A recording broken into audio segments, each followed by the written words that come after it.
చాలా చాలా ఇంపార్టెంట్ విషయం.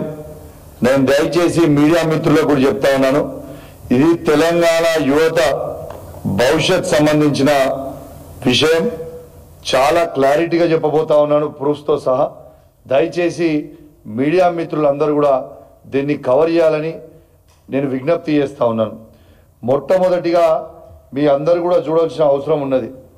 అసలు మొన్న గ్రూప్ 1 రిజల్ట్స్ వచ్చిన తర్వాత ఇది బహుశా భారతదేశ చరిత్రలోనే ఇంత పెద్ద స్కామ్ జరగలే అనుకుంటా.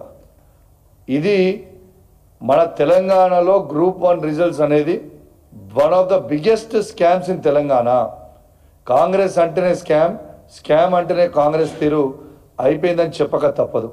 మీకు ఇవన్నీ కూడా నేను గాలికి మాట్లాడతలేను, నేను పూర్తి ఎవిడెన్స్, నేను మీకు మాట్లాడేది ప్రతిదీ నేను వెబ్సైట్ నుంచి డౌన్లోడ్ చేసి మాట్లాడుతుందే తప్పితే ఏది కూడా నా సొంత కవిత్వం కాదు అని కూడా మీ ద్వారా తెలంగాణ యువతకి ప్రత్యేకంగా తెలియజేస్తా ఉన్నాను.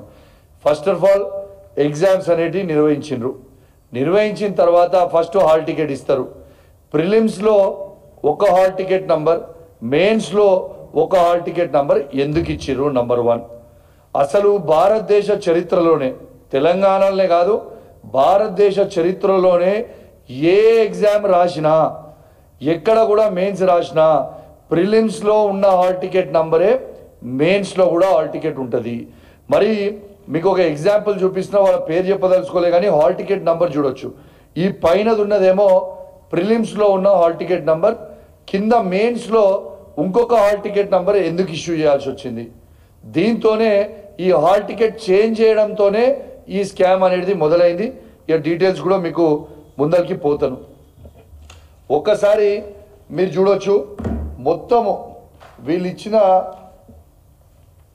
ఇచ్చిన మొత్తము రిజల్ట్స్ ఎగ్జామ్ రాసిన వాళ్ళందరూ కూడా ఇలా టోటల్ ఎగ్జామ్ రాసింది, మెయిన్స్ రాసిరి అని కంప్లీట్ చేసిన తర్వాత మన టీఎస్పీసీ వాళ్ళు ఏది పెట్టిర్రు అనేది మీకు క్లారిటీగా చెప్తా ఉన్నాను. వాళ్ళ వెబ్సైట్లోనే పెట్టిండ్రు. ఏమని పెట్టిర్రు? మొత్తము 21,093 మంది ఎగ్జామ్లు రాసిండ్రు అని చెప్పిండ్రు. అంటే బయోమెట్రిక్ పెట్టిండ్రు, దీంట్లో ఎటువంటి కౌంట్ తప్పొచ్చే అవకాశం లేదు. సో వాళ్ళు ఇచ్చే క్లియర్ ఫిగర్ వాళ్ళు డిక్లేర్ చేసింది 21,093, 21,093 మందిని. మళ్ళా రిజల్ట్ అనౌన్స్ చేసేటప్పుడు ఎంతమంది చేసిర్రు? 21,103 మంది అనౌన్స్ చేసిర్రు. ఎగ్జామ్ రాసింది 21,093 మంది అయితే రిజల్ట్ 21,103 మందికి ఎట్లా అనౌన్స్ చేస్తారు? అంటే ఆ అడిషనల్ ఉన్న 10 మంది ఎవరు? ఎక్కడి నుంచి వచ్చిర్రు అడిషనల్ ఉన్న 10 మంది? దీనికి ఖచ్చితంగా జవాబు చెప్పాల్సిన అవసరం ఉన్నది. ఇది నేను గాలి మాటలు చెప్తలేను. ఇది చూడండి, వాళ్ళ వెబ్సైట్లో పెట్టింది చూయించి మరీ చెప్తా ఉన్నా మీకు. వాళ్ళ వెబ్సైట్లో పెట్టిందే నేను మాట్లాడుతూ ఉన్నా.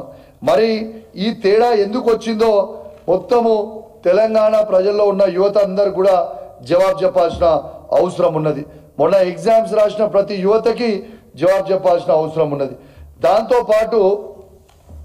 దాంతోపాటు ఇంకొక పెద్ద స్కామ్. ఈ స్కామ్ ఏంది? అసలు హాల్ టికెట్ నంబర్ మీకు ఇప్పుడు చూపిస్తాను. హాల్ టికెట్ నంబర్లు ఎవ్రీ 2 ఒక హాల్ టికెట్ నంబర్ ఇచ్చి హాల్ టికెట్ నంబర్ 470, 471 ఉన్న సిరీస్ ఉన్న వాళ్ళందరికీ ఎంతమంది ఉన్నారో అంతమందికి ఇట్లా 654 మంది ఉన్నారు. 470 to 471 హాల్ టికెట్ నంబర్ ఉన్న వాళ్ళందరికీ, దాని కింద ఆ సిరీస్ ఉన్న హాల్ టికెట్ నంబర్ అందరికీ 253 మార్కులు, అందరికీ సేమ్ మార్కులు వస్తాయి. 0.5% కూడా డిఫరెన్స్ ఉండదు, సేమ్ మార్క్స్. 306, 307 ఉన్న సిరీస్ ఉన్న హాల్ టికెట్ ఉన్న వారికి 373.5 అందరికీ సేమ్ మార్క్స్ వస్తాయి. 438, 439 ఉన్న హాల్ టికెట్ నంబర్ ఉన్న సిరీస్ వాళ్ళందరికీ 270.5 మార్క్స్ వస్తాయి. ఈ మార్క్స్ అన్నీ సేమ్ ఎట్లుంటాయి? 654 మందికి మొత్తం ప్రతి ఒక్కరికి సేమ్ మార్క్స్ ఇచ్చిండ్రు. ఇది ఎట్లా సాధ్యం? 0.5% కానీ ఒక మార్క్స్ అనేటి 654 మందికి ఒక్కటే మార్క్స్ వస్తాయండి? సేమ్ మార్క్స్ వస్తాయా? అంటే వీళ్ళు ఏం కరెక్షన్ చేసినట్టు? అదే విధంగా హాల్ టికెట్ నంబర్ 276 278 ఇళ్ళ marks alternate hall ticket numbers ఇవి. ఇదేమో ఇంతకుముందు చెప్పింది కంటిన్యూస్ హాల్ టికెట్స్ 470 471 కంటిన్యూస్. ఇప్పుడు నేను చెప్పేది alternate hall ticket numbers. Hall ticket number example చెప్తున్నా 276 278 277 ఉండదు ఇలా 276 278 ఇది వచ్చిన దాంట్లో 441 మార్కులు ఇవే మొత్తం 700 చిల్లర మందికి 702 మందికి సేమ్ మార్క్స్ ఉంటాయి. 0.5% తేడాతోనో కొంచెం సేమ్ మార్క్స్ మొత్తం అందరికి. అసలు ఈ పేపర్లు కరెక్షన్ చేసిండ్రా, ఈ పేపర్లు కరెక్షన్ చేయలేదా, ఇది నేను చెప్పిన కవిత్వం కాదు. వాళ్ళ వెబ్సైట్లో పెట్టే వాళ్ళ వెబ్సైట్ నుంచే నేను డౌన్లోడ్ చేసిన ఈ మార్క్స్ అన్ని. ఎట్లా వస్తాయి అందరికీ ఒకటే మార్క్స్ అంటే దీనికి జవాబు పాపం వాళ్ళు పోయి రాసిన వాళ్ళు అడిగితే ఒక్కరికి కూడా దీని మీద జవాబు చెప్పరు. మరి జవాబు ఎందుకు చెప్తలేరు? మీరంతా కరెక్ట్ ఉండుంటే దీని మీద జవాబు చెప్పాల్సిన అవసరం ఉంది కదా. మరి మీరు అంతా కరెక్ట్గా చేసి ఉంటే ఎందుకు దీని మీద జవాబు చెప్తలేరు? మళ్ళా తర్వాత దీని కరెక్షన్ ఎవరితో చేయించిండ్రు? ఇట్లాంటి మార్క్స్ చేయడానికి డిగ్రీ లెక్చరర్లు, కాంట్రాక్ట్ లెక్చరర్లు, ప్రైవేట్ సంస్థల ఉన్న వాళ్ళు మన కోచింగ్ సెంటర్సు